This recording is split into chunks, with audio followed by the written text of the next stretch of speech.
En el episodio anterior vimos los inicios del Ferrocarril Uruguayo del Este y cómo su historia fue dejando huellas en su estación de cabecera ubicada en Empalme Olmos. Iniciamos en el año 1890 hasta pasar el 1919, periodo en que el Estado uruguayo ya se encargaba de la misma. Retomaremos desde entonces identificando las tres siguientes etapas finales.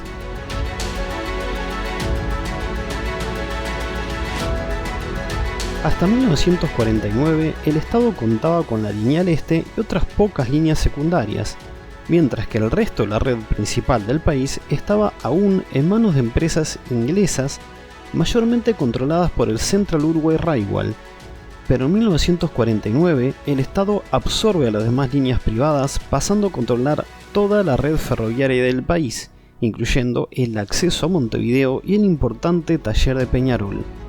Esto nos define una nueva etapa, ya que el Empalme sufriría cambios por este hecho. En 1952, el Estado decide unificar sus empresas de ferrocarril estatales bajo una sola administración, naciendo así AFE, Administración de los Ferrocarriles del Estado. Pero ¿cómo se reflejan estos hechos en Empalme Olmos? Pues fueron nefastos. El Estado decidió prescindir de los talleres ubicados en el Empalme a cambio de concentrar todas las reparaciones en los talleres de Peñarol. Más que desmantelar la maquinaria, se dice que la destruyeron, y fueron desapareciendo incluso la mayoría de sus galpones, quedando apenas una mínima remesa para mantenimiento liviano. Dispusieron un tren obrero para trasladar diariamente a los trabajadores del Empalme hasta los de Peñarol, pero pensemos además que Peñarol seguía la filosofía del trabajo de los ingleses, y en cambio, Sudriers, es decir, el taller de Empalme Olmos, venía trabajando desde hace ya una treintena de años en la órbita estatal. Eran culturas totalmente diferentes, lo cual terminó siendo un verdadero problema. Respecto a la Lineal Este, esta tenía un importante y creciente servicio de transporte de pasajeros a los balnearios, pero los 60 eran épocas de crisis para el Uruguay. Bajas exportaciones apretaban la economía del país y los empresarios buscaban negocios alternativos como el transporte carretero e inversiones inmobiliarias. Y se iniciaban los planteos para dar de baja la línea al este. La baja de la línea se planteaba por diversos intereses privados, entre los cuales estaba valorizar los terrenos de Punta del Este por donde pasaba el ferrocarril, al quitar este, y en su lugar desplegar una avenida con edificios muy rentables. Por otro lado, las líneas de ómnibus comenzaban a desarrollarse junto al crecimiento de los balnearios al este y el ferrocarril les quitaba mucho margen de crecimiento. El aumento de tráfico había llevado a AFE ya en 1952 a adquirir coches motores con más capacidad de pasajes por viaje. Así llegaron al país los Simmering Grasspauker, construidos en Austria. En estas fotos tan peculiares se ve un Simmering ya con el esquema de AFE pintado en pruebas realizadas en Austria previas a su viaje al Uruguay. Si bien eran impresionantemente modernos, lamentablemente fue el material con más fallas que tuvo AFE, y para 1960 casi ninguna planta motriz funcionaba, y se pasaban a usar los coches como salones remolcados tirados de locomotoras diésel como las General Electric 1500. Anecdóticamente, en 1966, como última oportunidad, se decide reparar dos coches motrices Simmering, acoplarlos entre sí y conformar un rápido de Montevideo a Punta del Este. Durante las pruebas, en un tramo recto de la línea al este, los coches extraoficialmente lograron el récord de velocidad aún vigente en el país de 156 km por hora.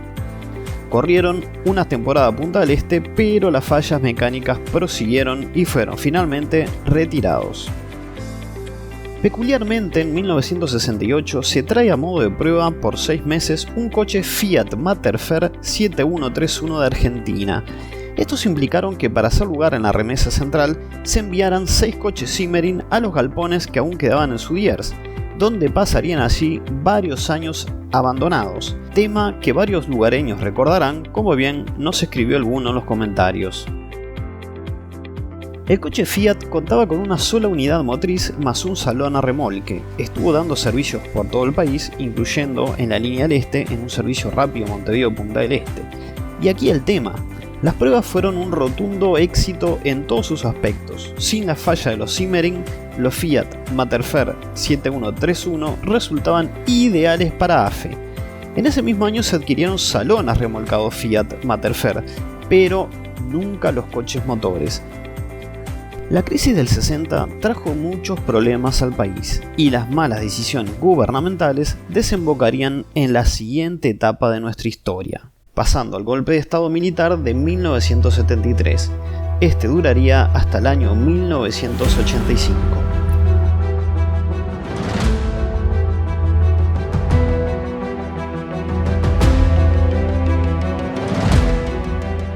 Pero volviendo a nuestra historia, esto dejó sus huellas particulares también por el empalme Olmos. ¿Y cómo exactamente?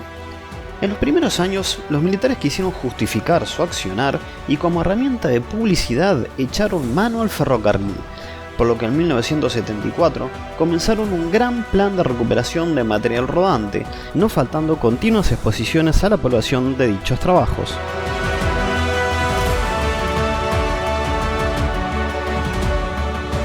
Como el taller de Peñarol estaba atestado de material en mal estado, decidieron rehabilitar el taller de Sudiers, donde recuperarían particularmente vagones de carga. En Empalme instalaron 2 galpones nuevos donde arenaban la chapa de los vagones para quitarle la vieja pintura y óxido, y en el resto de las instalaciones que aún permanecían, completaban los trabajos de chapa, pintura y reparación de bogies y resto de mecánica. La forma que allí tomara la estación y talleres Ingeniero Víctor Sudiers casi que permanecen igual desde entonces, es decir, lo que podemos ver en nuestras tomas aéreas con el dron. Aquí podemos ver los areneros en su estado actual.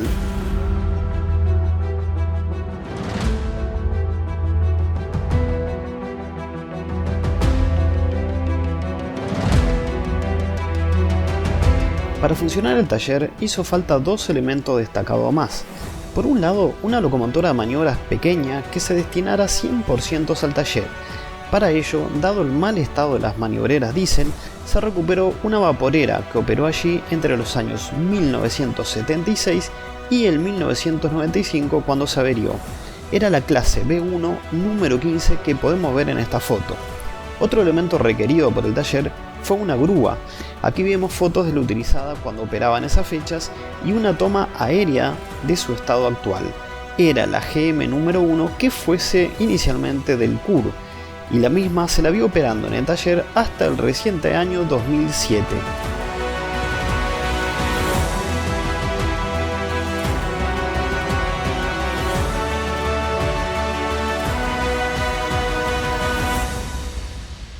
En 1977, los militares retomaron un viejo proyecto adquiriendo los nuevos Ganz Mabag húngaros, los cuales fueron un éxito modernizando nuestros ferrocarriles, uniendo Montevideo con Rivera, Melo, Punta del Este, etc.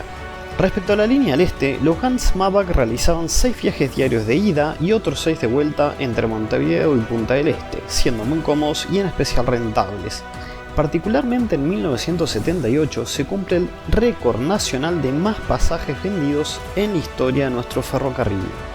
No nos engañemos, faltaba invertir en mantener las vías y resto de infraestructura, un taller apropiado para reparar estos modernísimos trenes Ganz diésel, por lo que el ferrocarril al poco tiempo se deterioraba. Para entonces, los militares tenían otros intereses, prever salir lo mejor parados de la dictadura y con los bolsillos llenos.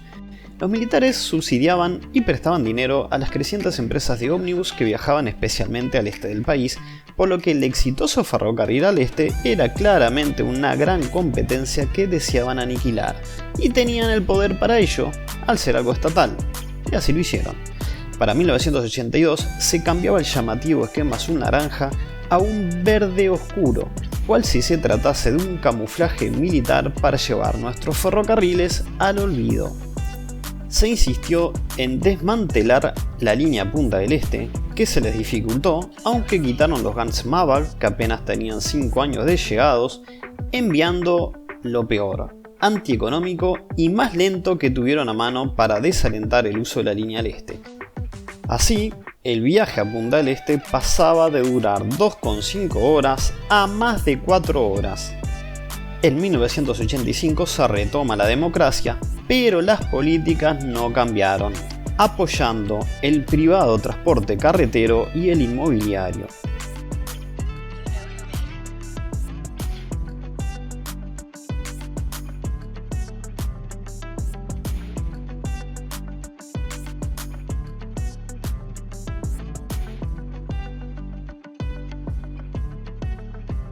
La desalientación del ferrocarril pasó por desmantelar la Lineal Este y qué mejor que también cerrar a intentar vender los predios de la estación central. Pero el destino, por esas cosas de la vida, hace que aún sobreviva esta majestuosa estación de pie, esperando volver a ver la luz. En fin, elegimos modelar el año 1980 como recuerdo de que el ferrocarril fue un éxito y podría seguir siéndolo, solo que los gobernantes optaron por quitárnoslo y abandonarlo a cambio del transporte carretero privado.